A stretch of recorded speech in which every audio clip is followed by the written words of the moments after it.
This is CERN's logo. Notice the 3 sixes. And this is sort of CERN's mascot, Lord Shiva, the god of destruction.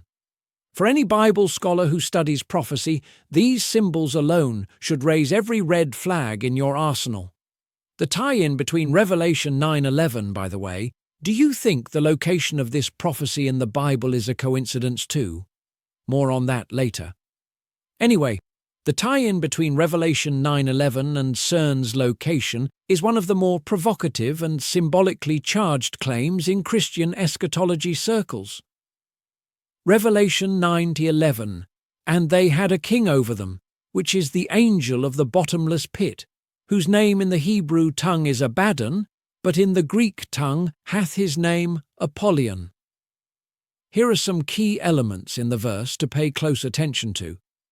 Bottomless pit refers to the abyss, a deep, sealed prison for demonic entities. Abaddon, or Apollyon, means destroyer, a title often associated with Satan or a high-ranking demon in apocalyptic imagery. Now let's connect it to CERN. CERN's geographic and historical tie cannot be overlooked. CERN was built near Saint-Genis-Pouilly, a town in France near the border with Switzerland. This region was known in Roman times as Apolliacum, which was the original temple site dedicated to Apollyon, the destroyer god. Did you hear that? The god of destruction. The name and ancient worship give the region a spiritual link to Apollyon, the same name referenced in Revelation 9:11. So let's touch on the LHC and the abyss metaphor here, the Large Hadron Collider. LHC at CERN is the largest and most powerful machine ever built, buried 300 feet underground and stretches over 17 miles in circumference. Many see this as symbolic of the bottomless pit, a literal tunnel into the earth built to probe the fabric of reality. The idea is that CERN may be metaphorically or spiritually unlocking the abyss, unleashing forces mankind is not meant to control. And then there's the statue of Shiva, the Apollyon parallel.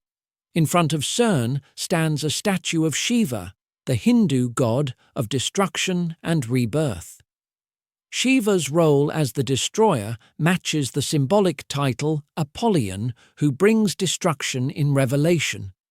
Many find it telling that such a statue, representing cosmic destruction, sits at a site that potentially opens up the building blocks of the universe.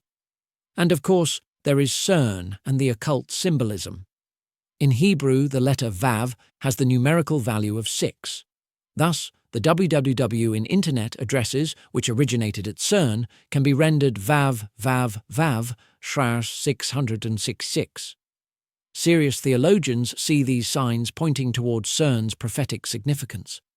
You must admit, it's hard to ignore all these facts.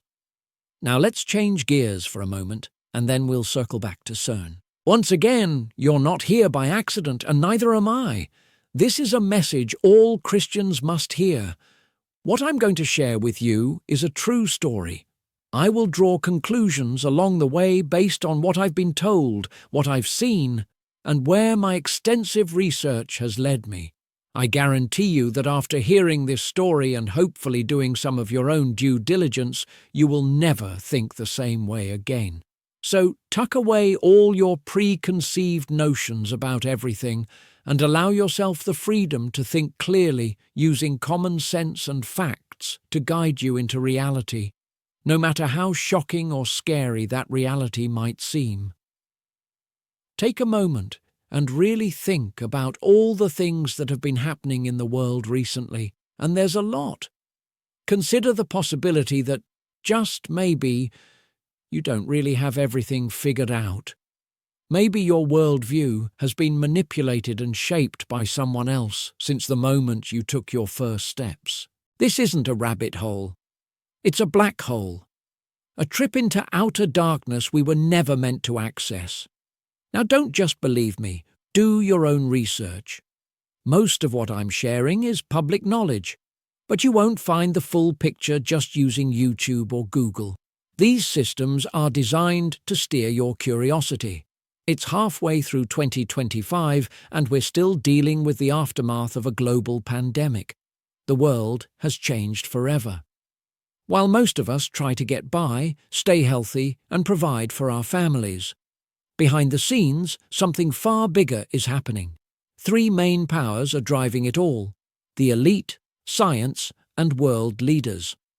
While we're busy with survival, these powers are molding a future that will change how humanity functions, forever. Their agenda is so subtle, so cunning, that few even see it. Why? Because it already happened. This isn't about conspiracy theories or sci-fi.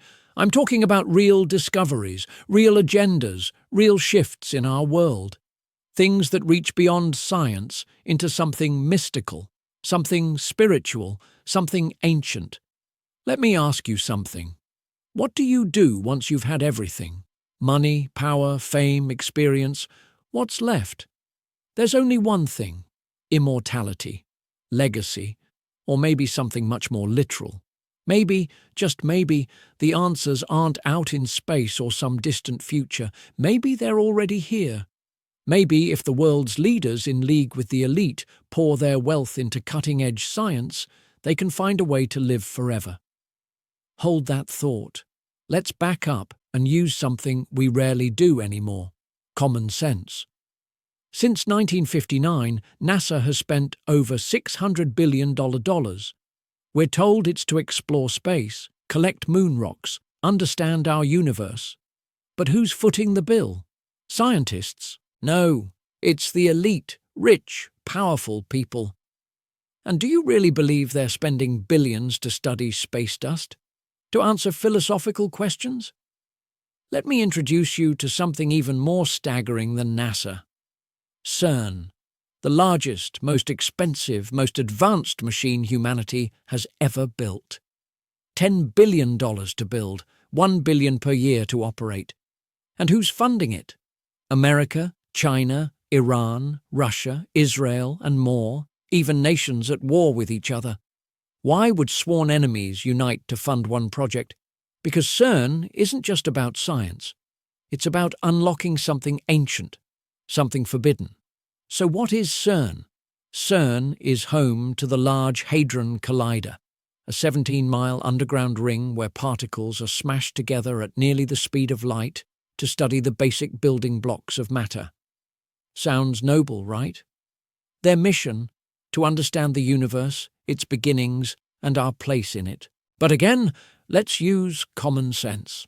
Why would the elite spend billions just to answer questions science textbooks already claim to know? It gets deeper. One CERN physicist saw something during one of their experiments that changed his life forever. He was terrified. He sought out a ghostwriter. He went underground. Why? Because CERN isn't just unlocking particles, they're unlocking dimensions. Let me show you the dots. You decide how they connect. Fact: CERN was founded in 1954 by 12 nations. Fact: CERN launched the World Wide Web. The first website? info.cern.ch. Fact: www in Hebrew, vav, vav, vav. Each vav is the sixth letter. 666. Fact: CERN has a 2-meter statue of Shiva, the god of destruction and rebirth, outside their headquarters.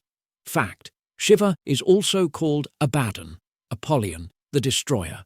Fact: CERN was built on top of the ancient temple of Apollyon. Revelation 9:11. They have as king over them, the angel of the bottomless pit, Abaddon in Hebrew, Apollyon in Greek. Fact: CERN manipulates carbon-12, the building block of life. Carbon-12, 6 protons, 6 electrons, 6 neutrons. 666. This goes beyond coincidence. This is spiritual. Let me tell you a parable. There was once a man who built a perfect city in a barren desert. He ruled it kindly. But one of his workers was jealous. He wanted to rule. And from that moment on, he began to sabotage everything good. This is the story of God, creation, and rebellion. It began with Eve in the garden, tempted to eat from the tree of knowledge. The knowledge was forbidden.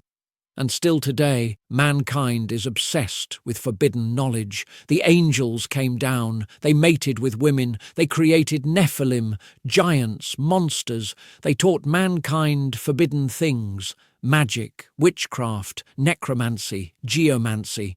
The earth became so corrupt, God had to destroy it. But he saved Noah, whose bloodline was uncorrupted. And from Noah came Abraham, from Abraham David, and from David Jesus. But evil never stopped.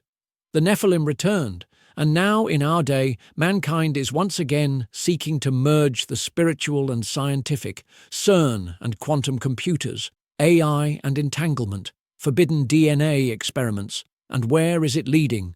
A new Tower of Babel, a new Genesis 6. And the same question is whispered into our ears. Did God really say? There is more, so much more. But I hope by now you see what's at stake. This isn't about fear, this is about truth, and truth is the only thing that will set us free.